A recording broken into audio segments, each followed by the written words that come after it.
Volvamos al primer gran centro mundial del saber, un lugar donde los sabios eran los reyes. Descubra un almacén de antigua sabiduría cuya grandeza no pudo salvarlo de la destrucción. La Biblioteca de Alejandría. La Biblioteca de Alejandría en el Antiguo Egipto fue algo más que una simple biblioteca. Fue el primer centro de investigación del mundo. Alejandría invitaba a dignatarios de todo el mundo a estudiar en las salas de su biblioteca. Los estudiosos residentes en la ciudad podían vivir, comer, aprender y trabajar con los visitantes que traían nuevos e importantes conocimientos a Alejandría. Aparentemente, todo lo que queda de la legendaria biblioteca es esta moderna excavación llamada el Serapeo, la estructura secundaria construida cuando la biblioteca original empezó a desbordarse con libros y gente. El Serapeo nos permite vislumbrar el ilustre pasado de la biblioteca, provocando aún más nuestra curiosidad. Lo increíble sobre la Biblioteca de Alejandría es que era el centro del saber más importante del mundo antiguo. Y no sabemos dónde estaba o dónde está ahora. No sabemos cómo era. No sabemos con detalle qué libros tenía. No sabemos quiénes estuvieron allí. Hay más cosas que no sabemos que cosas que sabemos, y fue quizás el fenómeno más importante de la historia intelectual del hombre.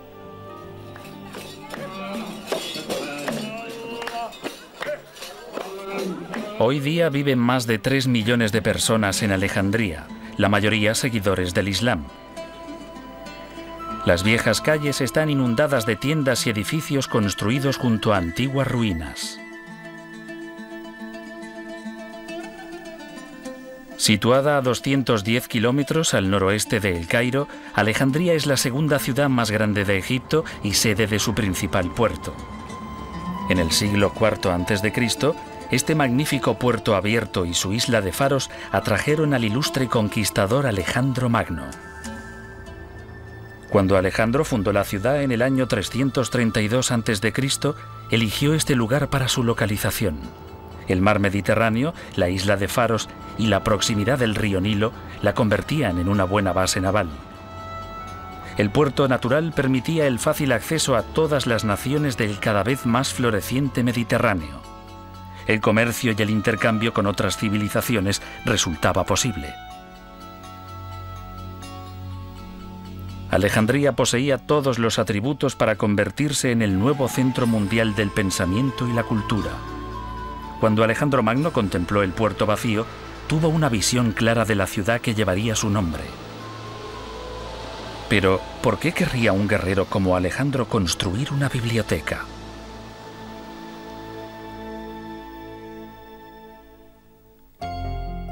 Mucho antes de que Alejandro penetrase en Egipto, generaciones de griegos luchaban por desvelar los enigmas de la existencia. Todo estaba abierto a la investigación. Atenas, en Grecia, se convirtió en el centro intelectual de la antigua Grecia.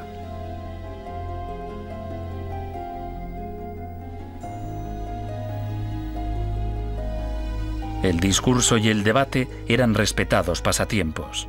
La oratoria fue la cuna de eruditos que alcanzaron la celebridad. En los siglos V y IV a.C., hombres como Sócrates, Platón y Aristóteles trabajaban en Atenas. Ellos eran los populares y controvertidos artífices de la política de la época.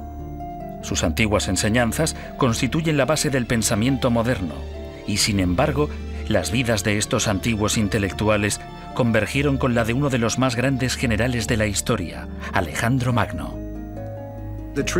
La tradición cuenta que Alejandro fue discípulo de Aristóteles. Y Aristóteles, desde luego, fue discípulo de Platón, que a su vez lo fue de Sócrates. Platón y Sócrates creían que los sentidos nos confunden, que uno no debía creer lo que veía. Creían en verdades inmutables y eternas, que son aprendidas por la mente, no por los sentidos. Aristóteles dijo, no, nada penetra en la mente si no es a través de los sentidos. Y él, a su vez, enseñó a Alejandro Magno. Alejandro era hijo del rey Filipo de Macedonia. el estado de la antigua Grecia que más rápidamente se expandía. Naturalmente, el rey Filipo deseaba el mejor preceptor del país para su hijo. Así que, a la edad de 13 años, Alejandro fue confiado al gran filósofo Aristóteles. El preceptor despertó en el joven guerrero un amor apasionado por el saber. Los hombres instruidos son tan superiores a los ignorantes como los vivos lo son a los muertos. El destino de los imperios depende de la educación de su juventud. Aristóteles el filósofo, siglo IV a.C.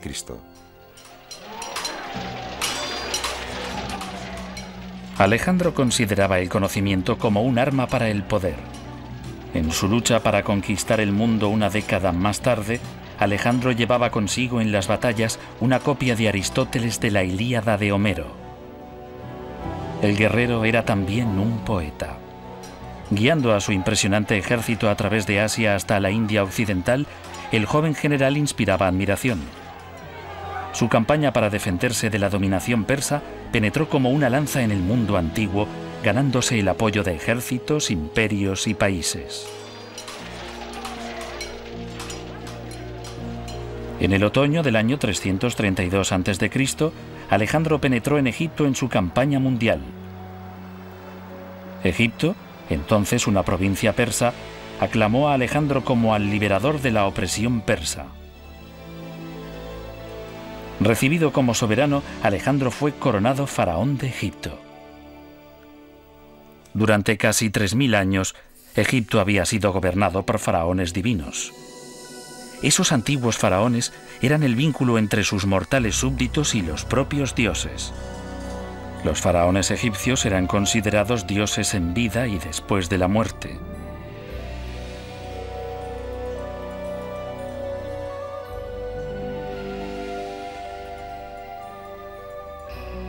Pero Alejandro era griego, no egipcio.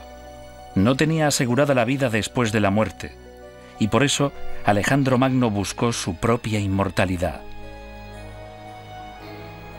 En lo profundo del desierto de Siwa, Alejandro consultó el oráculo de El Oculto, el gran dios egipcio Amón. La leyenda cuenta que Alejandro guardaba un secreto, que era el descendiente no del mortal rey Filipo, sino hijo del propio dios Amón. Fue a Siwa y preguntó al oráculo del dios Amón si eso era cierto. Y en un sueño vio al dios Amón abrazar a su madre. Así que esta era la garantía, la confirmación de su pretensión. Entonces preguntó a su padre, el dios Amón, si quería que él hiciese algo. Y la respuesta vino también a través de un sueño. Rey, soy el dios Amón que te habla. Ve y funda una ilustre ciudad donde está la isla de Faros. Él inmediatamente hizo esto.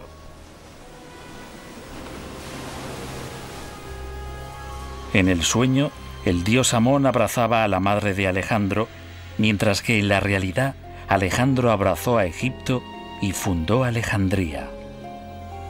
En el año 332 a.C., decretó que esta ciudad sería el centro del saber del mundo conocido, un imán cultural que atraería a los hombres de talento de todo el mundo.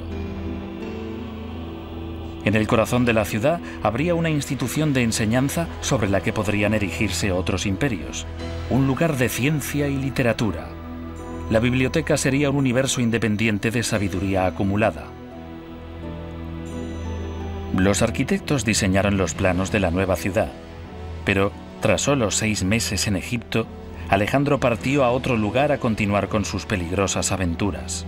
Parecía que iba a conquistar el mundo, pero en el año 323 a.C., debilitado por las heridas y la fiebre, posiblemente envenenado, Alejandro Magno murió inesperadamente.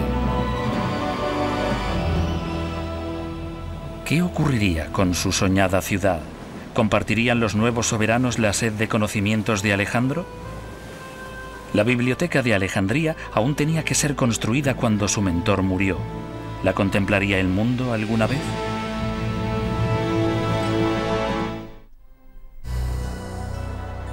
Con la fundación de Alejandría se inició un nuevo y brillante período de la historia de Grecia. Era el amanecer de un nuevo imperio y de una nueva forma de pensamiento. Cuando Alejandro Magno murió, Ptolomeo, su general de más confianza, le sucedió en el gobierno de Egipto y construyó la biblioteca concebida por Alejandro. Ptolomeo I inició una dinastía, una serie de reyes de la misma familia que gobernarían Egipto durante casi 300 años. Ptolomeo I convirtió a Alejandría en la capital de Egipto, pero la ciudad aún se enfrentaba a la poderosa competencia de los militares que gobernaban otros países. Competían unos con otros en poder, en riqueza y en grandeza. Uno de los campos de competición era la cultura. Ptolomeo quería que su ciudad fuese no solo la capital de un poderoso país, sino un centro de ilustración, conocimiento y aprendizaje. Los primeros ciudadanos de Alejandría eran egipcios, soldados macedonios, una gran comunidad judía e inmigrantes griegos. Gracias a Ptolomeo, Alejandría empezó inmediatamente a atraer a influyentes intelectuales de todo el mundo griego. Ptolomeo I era un hombre de voluntad de hierro y gran inteligencia. Se rodeó de un círculo de importantes hombres ilustrados en los campos de la literatura, la filosofía y la ciencia.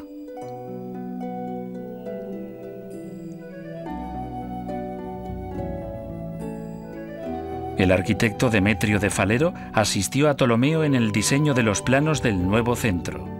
Ladrillos, templos caídos y esfinges semidestruidas son lo único que queda de esta institución. Se cree que el Serapeo, la biblioteca hija, fue construido más hacia el interior que la biblioteca principal y el museo. ¿Dónde estaba situada la parte principal de la biblioteca? La Biblioteca de Alejandría nos plantea hoy más preguntas que respuestas.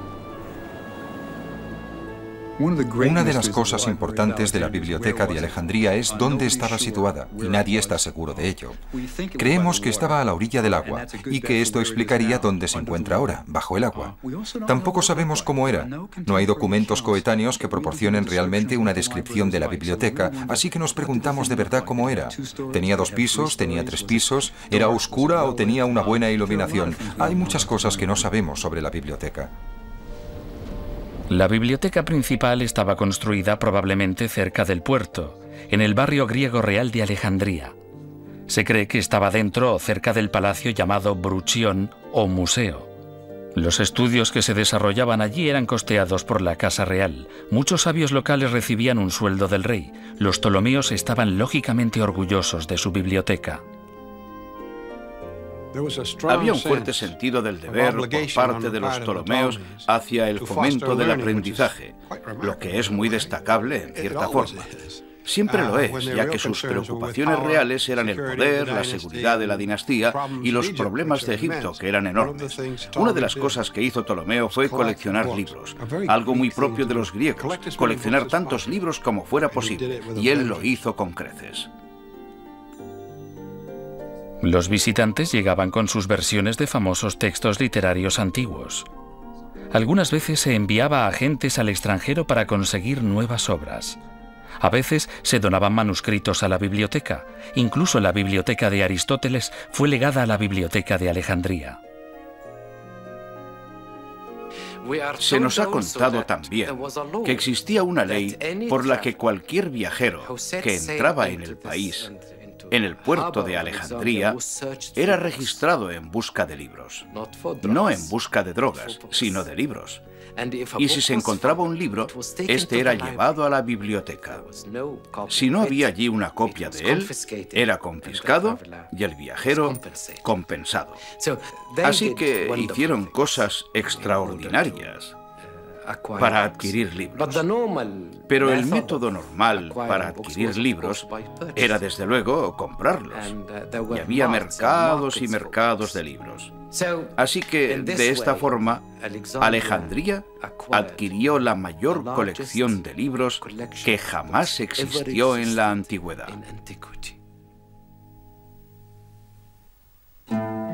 ¿Cuántos manuscritos contenía la biblioteca de Alejandría? El objetivo de Ptolomeo era conseguir toda obra escrita existente en el mundo griego y más allá. Se decía que solo la colección secundaria situada en el Serapeo contenía más de 300.000 libros. Pero con el paso del tiempo, la colección creció todavía más. No sabemos cuántos libros había. Las autoridades en la materia dicen que alrededor de 400 a 500.000, lo que supondría una biblioteca increíblemente grande según todos los estándares. Pero el recuento de libros es una ciencia muy inexacta. En la biblioteca de Alejandría, los manuscritos no solo eran almacenados. Eran utilizados como fuentes de investigación y de referencia para los nuevos estudiosos. Y los libros más valiosos eran copiados por escribas locales e intercambiados por libros de otras partes del mundo antiguo. Algunas de las obras más importantes de la historia se habrían perdido para siempre de no haber sido copiadas en Alejandría. Lo más importante de la biblioteca y del Museo de Alejandría es que hacían lo que una gran biblioteca hace: difundían el conocimiento. Cuando entras en una biblioteca y coges un libro, estás realizando una de las grandes funciones culturales básicas y la biblioteca está cumpliendo su misión. Cada obra debía ser catalogada, posiblemente referenciada y colocada en su lugar. Los bibliotecarios debían ser capaces de encontrar los libros fácilmente y nuevas obras entraban constantemente a raudales.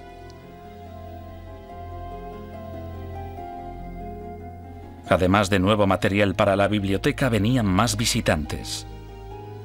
Alejandría atraía a los estudiosos y su presencia aumentaba su reputación como el centro más importante del aprendizaje y el conocimiento de la época. El anatomista Herófilo abrió una escuela de medicina en el Bruchión. Antes de Alejandría, los médicos utilizaban a animales para la investigación de la anatomía humana.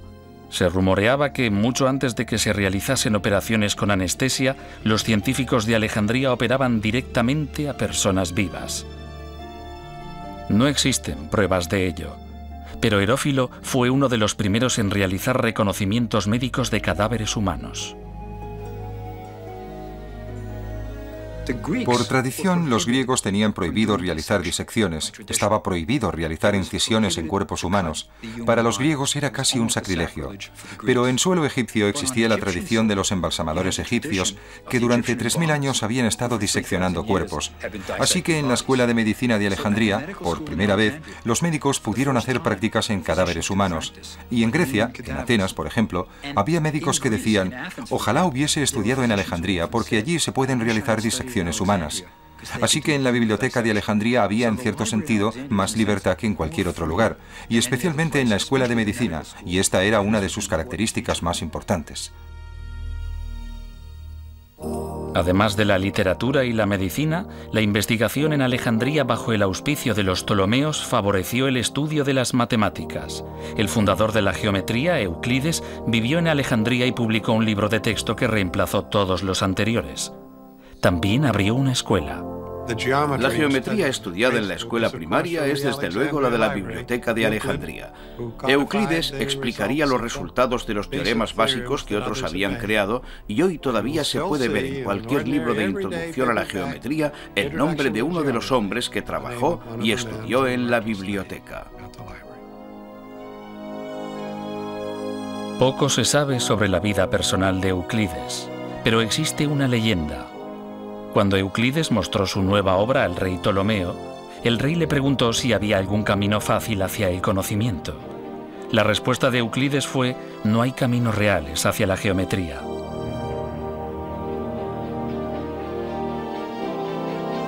Ptolomeo trabajó sin descanso para construir la biblioteca, pero cuando envejeció encargó a su hijo el gobierno de la tierra de los faraones. y cuando Ptolomeo murió en el año 283 a.C., Ptolomeo II se convirtió en el único soberano de Egipto. La gran dinastía tolemaica continuaría durante casi 300 años hasta la muerte de Cleopatra y dejaría una huella indeleble en la Biblioteca de Alejandría.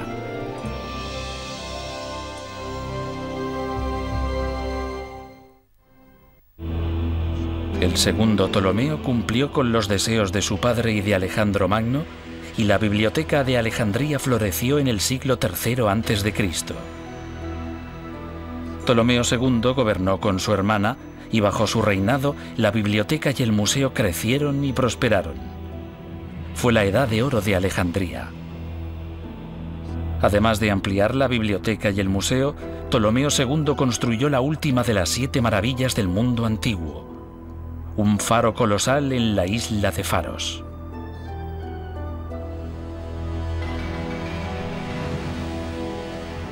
Hoy, los cimientos del antiguo faro están enterrados bajo esta comparativamente moderna edificación islámica, el fuerte militar de Qaid Bey.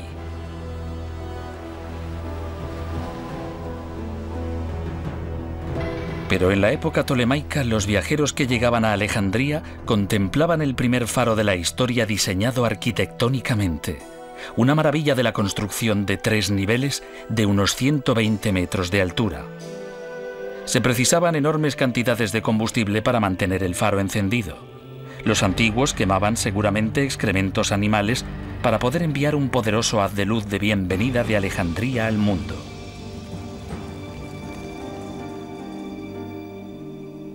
Los viajeros guiados por el faro eran atraídos a la biblioteca, seducidos por los tesoros de sus manuscritos.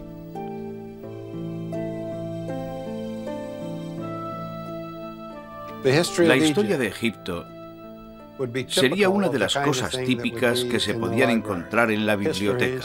Historia y archivos y literatura serían un ejemplo del tipo de documentos necesarios para que un estudioso pudiese realizar su investigación. La dificultad estaba desde luego en que había 2 idiomas implicados, el egipcio y el griego. Pero la lengua básica de la biblioteca era casi en su totalidad el griego, ya que había un soberano griego, una corte griega y una cultura griega impuesta en la increíblemente antigua civilización de Egipto. La biblioteca almacenaba todo tipo de literatura. Todos los grandes filósofos griegos deben haber estado representados, incluyendo los escritos de Diógenes. Diógenes se había inspirado en un joven campesino que vivía en la sencillez. Como ese joven, Diógenes renunció incluso a su copa usando para beber sus propias manos. Diógenes se despojó de todos los objetos mundanos. Reunió a un grupo de pensadores de mentalidad parecida, conocidos como los cínicos, y documentó sus visiones críticas de la antigua sociedad griega. Diógenes creía que ningún hombre era digno de confianza. La leyenda cuenta su larga e infructuosa búsqueda de un hombre honesto. Diógenes buscó con un farol a la luz del día por toda la ciudad para demostrar su cínico razonamiento.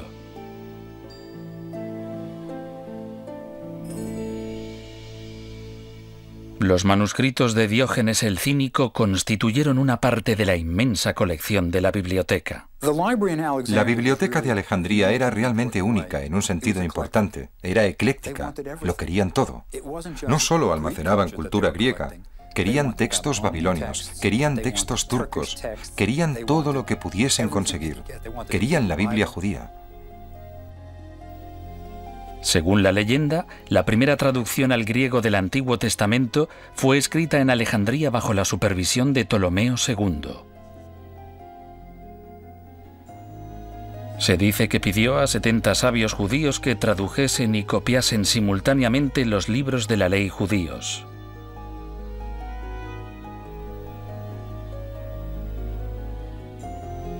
El texto estaba en hebreo. Pero en Alejandría había una enorme comunidad judía. Parece que esa comunidad fue rápidamente helenizada y que el hebreo dejó de hablarse y entenderse. Por eso era necesaria una versión griega, y esta se hizo en Alejandría. Con un nombre inspirado en el número de sabios que la copiaron, la versión de los 70 hizo el texto del Antiguo Testamento accesible a un amplio número de personas y creó la base para otras incontables traducciones de la Biblia. La Biblia y todos los libros de esa época estaban escritos en rollos de papiro. La palabra papel viene de la egipcia papiro, la planta de la que se hacían los rollos de pergamino. Los papiros crecían a lo largo de las orillas del Nilo. Los antiguos prensaban cañas de papiro mojadas. Las machacaban hasta obtener láminas y cuando éstas estaban secas se podía escribir sobre ellas con pluma y tinta. Un escriba tardaba mucho en terminar un libro, y no creo desde luego que se tomasen el trabajo como nosotros lo hacemos. Nosotros nos volveríamos locos tratando de copiar un libro a mano en un papiro, pero era una profesión famosa, y algunos escribas se convirtieron en gente importante. Desde luego, en aquel entonces ser capaz de leer y escribir era casi mágico. La astrología y la astronomía fueron ciencias famosas a lo largo de la existencia de la Biblioteca de Alejandría. Muchos antiguos creían en la influencia de las estrellas y los planetas en la vida cotidiana. Lo que se creía era, desde luego, que lo que pasa arriba pasa abajo. Lo que ocurría en los cielos influía en lo que había en la tierra. Así que la astrología formaba parte de la astronomía, y los astrónomos eran astrólogos, y los astrólogos astrónomos. Para predecir lo que ocurría en la tierra, uno tenía que observar atentamente lo que ocurría arriba. En Alejandría, Aristarco fue el primero en afirmar que la Tierra gira alrededor de un sol inmóvil. Aproximadamente 100 años más tarde, Hiparco fue el primero en representar en un mapa más de 1000 estrellas. Incluso llegó a calcular la distancia del año solar con un margen de error de solo 7 minutos. La biblioteca debió ser un lugar excitante. Quiero decir que era lo más parecido a una beca del gobierno con la que uno podía hacer lo que quería y ser apoyado. La idea de fondo era estudiar todo por su propio interés y tratar de reunir todos los conocimientos para desvelar los misterios del universo. Pero mientras los sabios de Alejandría resolvían los enigmas de la mente, el poder de los romanos iba surgiendo en Oriente. ¿Sería capaz este oasis del conocimiento de sobrevivir en un mundo cada vez más amenazador? En Alejandría, otro Ptolomeo fue coronado rey de Egipto en el año 246 a.C. Ptolomeo III era un conquistador. Viajó por todo el mundo y regresó a Alejandría con valiosísimos tesoros egipcios robados por los persas 300 años antes. Este acto de restauración hizo que Ptolomeo III se ganase el título de benefactor. Bajo su reinado, la tradición del aprendizaje prosperó en Alejandría durante otra generación. Alrededor del año 235 a.C., el honorable cargo de jefe de la biblioteca fue desempeñado por Eratóstenes. Siguiendo la tradición, el influyente erudito también sirvió como preceptor de la familia real. Este sabio de 40 años de edad dominaba una gran variedad de materias, desde la poesía hasta la ciencia.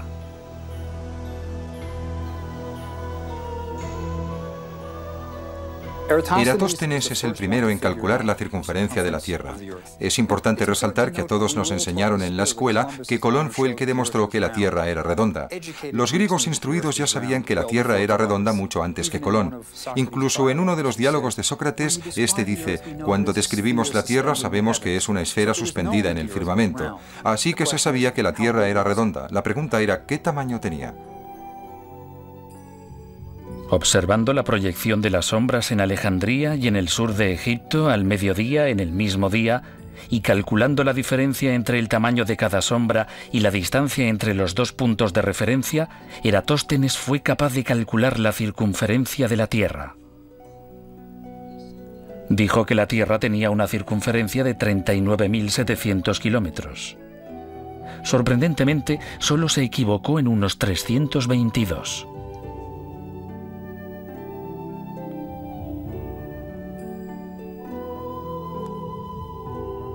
Un coetáneo de Eratóstenes llamado Arquímedes también visitó Alejandría. Quizás el más famoso de los antiguos matemáticos, Arquímedes estudió pesos y medidas, lo que ahora llamamos física. El principio de los vasos comunicantes de Arquímedes todavía se estudia hoy. En la cumbre de su popularidad, raudales y raudales de grandes pensadores pasaron por Alejandría. Pero con el tiempo, el brillo de la biblioteca empezó a desaparecer.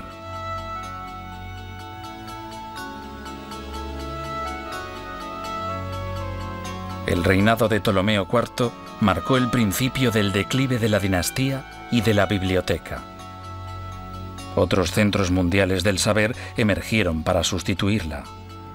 Cerca del mar Egeo, la biblioteca de Pérgamo rivalizaba con la de Alejandría en cultura y esplendor. Y cuando la influencia de los romanos se extendió por todo el mundo, incluso la gran dinastía tolemaica se vio amenazada por el Imperio de Roma.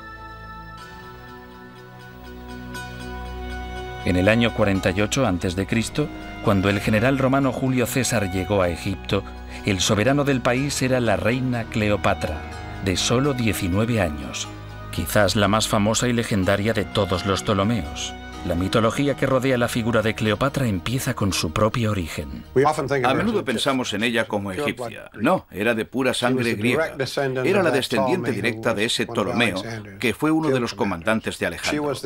Ella era sin duda el faraón, la reina diosa de Egipto. Poseía una elevada inteligencia y era una persona bastante extraordinaria, según todos los estándares.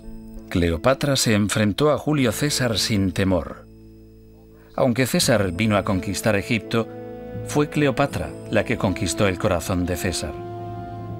Se dice que en su primer encuentro ella apareció desnuda ante él, desarmando al brillante romano con sus maneras encantadoras y sabiduría política.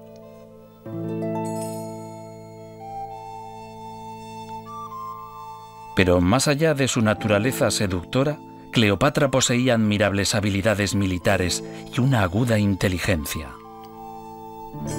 Lo importante es que Cleopatra era realmente una intelectual. De todos los Ptolomeos, Cleopatra fue la única que sabía hablar egipcio. Era sabido que podía recibir a los que venían a su corte en sus propios idiomas, y probablemente cuando César llegó y cuando Marco Antonio llegó, pudo hablar con ellos en latín. Así que Cleopatra seguramente tuvo un interés activo en la biblioteca, casi con seguridad como una intelectual. Se dice incluso que Cleopatra escribió algunas obras que pudieron estar en la biblioteca.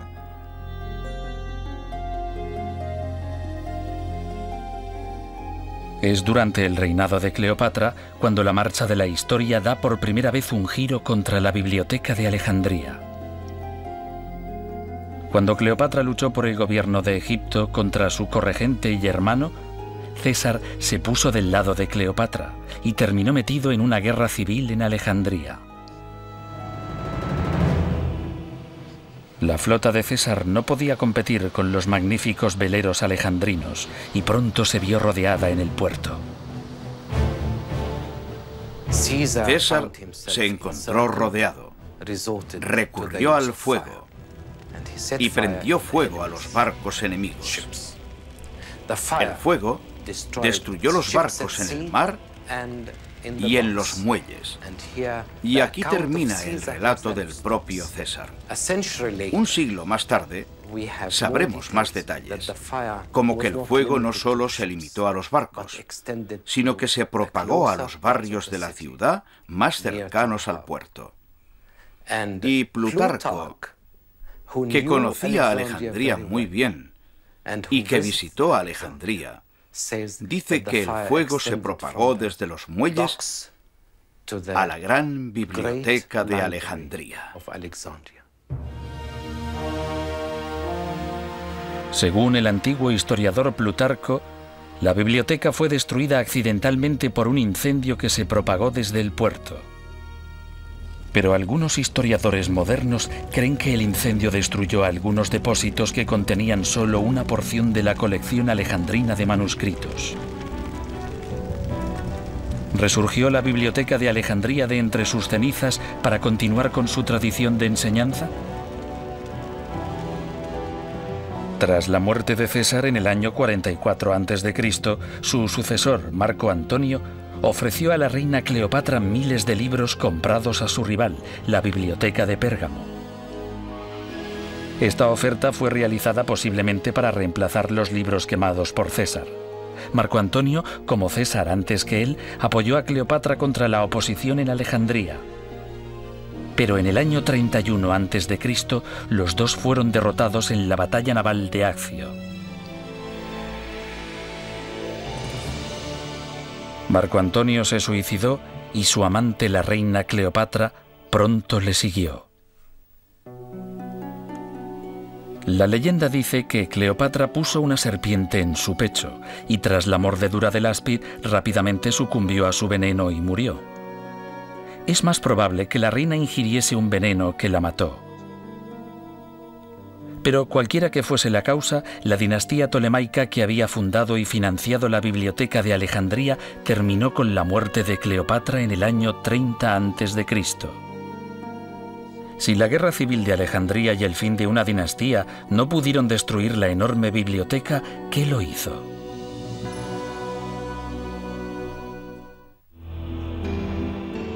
Con el fin del gobierno tolemaico en el año 30 a.C., Alejandría se convirtió en la capital de una provincia romana reclamada por el sobrino nieto de Julio César, César Augusto, el primer emperador romano. Por entonces, Alejandría tenía más de 300.000 habitantes. La ciudad disfrutaba de una nueva energía que había estado ausente durante los 50 años anteriores. Pero bajo la influencia romana, la biblioteca no prosperó como lo había hecho en el pasado.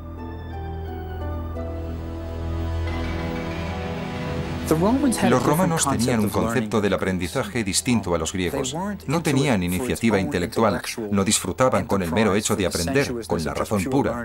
Así que cuando los romanos llegaron, les gustaba el lujo, les gustaba lo de ser momificados, les encantaba la idea de la inmortalidad, pero mantener la biblioteca ya era otra cosa. Pero la biblioteca siguió todavía produciendo estudiosos dedicados a la investigación. Claudio Ptolomeo, un romano de ascendencia griega, nació aproximadamente a finales del primer siglo de nuestra era. Fue educado en la biblioteca y el museo y publicó libros sobre geografía y ciencia. Partiendo de la obra anterior de Hiparco, Claudio escribió varios volúmenes sobre astronomía y astrología. Claudio defendió la idea de que la Tierra era el centro del sistema solar. Esta teoría fue conocida como el sistema tolemaico de astronomía, que fue utilizado hasta el siglo XVI. Sé que soy mortal y efímero, pero cuando contemplo las espirales circulares de las estrellas, dejo de pisar el suelo con mis pies y me siento con el propio Zeus, y tomo mi ración de ambrosía, el manjar de los dioses. Claudio Ptolomeo. Claudio Ptolomeo vivió durante una época relativamente pacífica de la historia de Roma. Pero hacia el año 200 de nuestra era, Alejandría se enfrentó a la invasión y el saqueo extranjeros. Los días más brillantes del aprendizaje y el conocimiento habían terminado para siempre en la gran ciudad. La causa precisa de la destrucción final de la biblioteca se ha perdido en el tiempo. Los relatos procedentes de diversas fuentes antiguas se contradicen unos con otros y con los modernos historiadores. El tema sigue siendo polémico.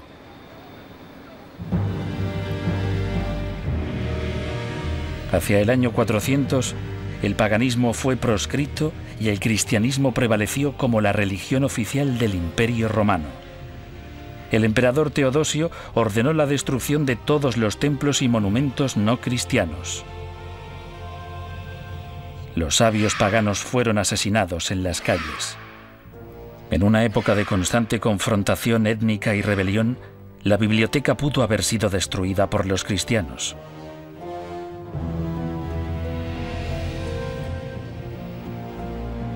En el año 616, Alejandría fue invadida cuando los persas conquistaron Egipto. El mismo siglo trajo a los conquistadores árabes a la tierra de los faraones y con ellos a la religión islámica de Mahoma. Este fue quizás el momento de la historia en que la biblioteca fue finalmente destruida. Creo que hoy la mayoría de las personas que han estudiado el problema dirán que la destrucción real se produjo cuando el gran ejército musulmán cruzó el delta, tomó y saqueó la ciudad. Alejandría se rindió a los musulmanes, que decretaron que, si el contenido de la biblioteca contradecía la fe islámica, debía ser destruido, y si apoyaba la fe islámica, los libros eran innecesarios y debían ser destruidos. La leyenda cuenta que los gobernantes musulmanes ordenaron que todos los libros de la biblioteca de Alejandría fuesen quemados.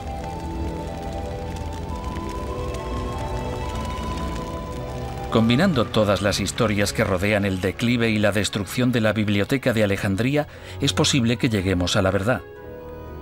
Quizás la gran institución fue muriendo gradualmente. El incendio de César, la falta de financiación, la revolución cristiana, la invasión musulmana y el húmedo clima de la costa de la magnífica ciudad portuaria pueden haber contribuido todos juntos a la pérdida de la mayor colección de manuscritos de la antigüedad. Si sobrevivió algo, debió simplemente desintegrarse. Quizás lo importante sea no cómo desapareció la biblioteca, sino que existiese alguna vez. Creo que lo maravilloso acerca de la biblioteca de Alejandría es que la hicieran, que los Ptolomeos quisiesen apoyar a este grupo de intelectuales que no hacían nada por la economía de Grecia. No aportaban dinero, no hacían ninguna contribución al estilo de vida tolemaico, pero aún así ellos la mantuvieron. El aprendizaje se consideraba bueno en sí mismo, y eso es maravilloso. Los grandes centros de investigación del mundo actual son hijos de la gran biblioteca de Alejandría. Allí, hace 2000 años, el conocimiento era algo codiciado y los intelectuales eran héroes. Es un legado que ilumina nuestro sendero a medida que vamos en busca de la historia.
Los misterios de Egipto.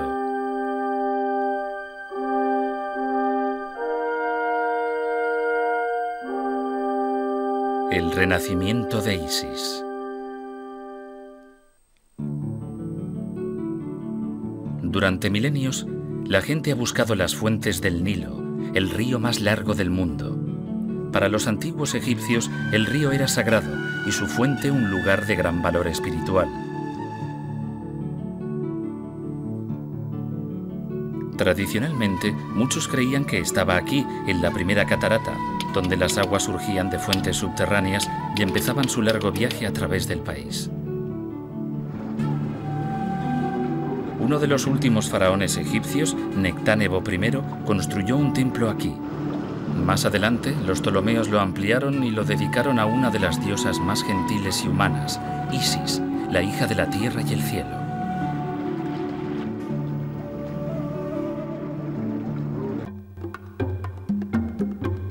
La región, en la frontera con Nubia, es el punto de encuentro entre Egipto y el resto de África. un lugar donde coincidían varias culturas, algunas de las cuales adoraban a la diosa Isis. Tanto los griegos como los romanos respetaban a Isis e incluso algunos le rendían culto. Esto contribuyó a las relaciones entre las gentes de África, Grecia y Roma. Estas relaciones fueron muy importantes porque África enriqueció las cortes mediterráneas con oro y marfil.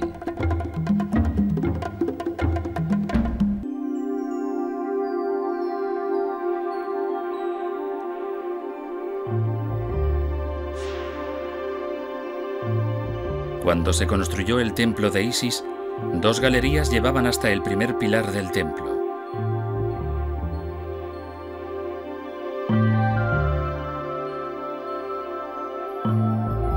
Los capiteles de las columnas representaban a la diosa Hathor en forma de vaca, una divinidad a veces asociada con Isis. Más allá se encuentra un patio con una casa de nacimientos. Aquí, los antiguos egipcios practicaban un ritual para celebrar que Isis había dado a luz a su hijo Horus.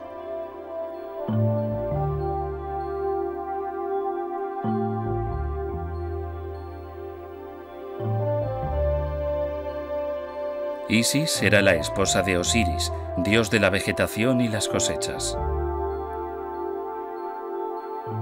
Osiris fue asesinado por su malvado hermano Set y su cuerpo fue cortado en pedazos. Isis y su desdichada hermana Neftis reconstruyeron el cuerpo del dios y con sus poderes mágicos consiguieron devolverle la vida a Osiris. Horus, el hijo de Isis y de Osiris, con cabeza de halcón, estaba destinado a vengar a su padre.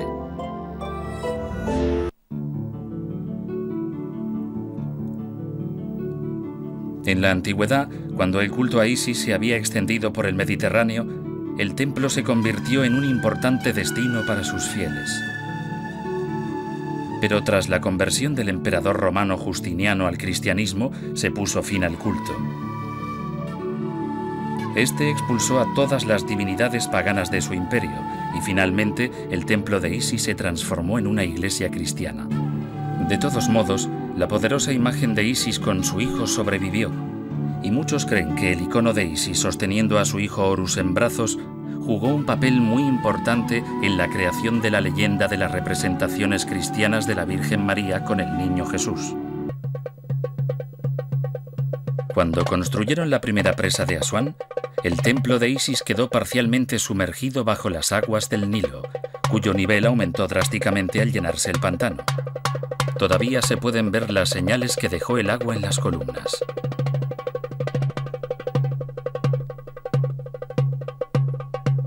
Cuando se terminó la segunda presa de Asuán en 1971, el templo de Isis estuvo a punto de desaparecer por completo, pero fue trasladado piedra por piedra hasta la isla de Aquilhiyya.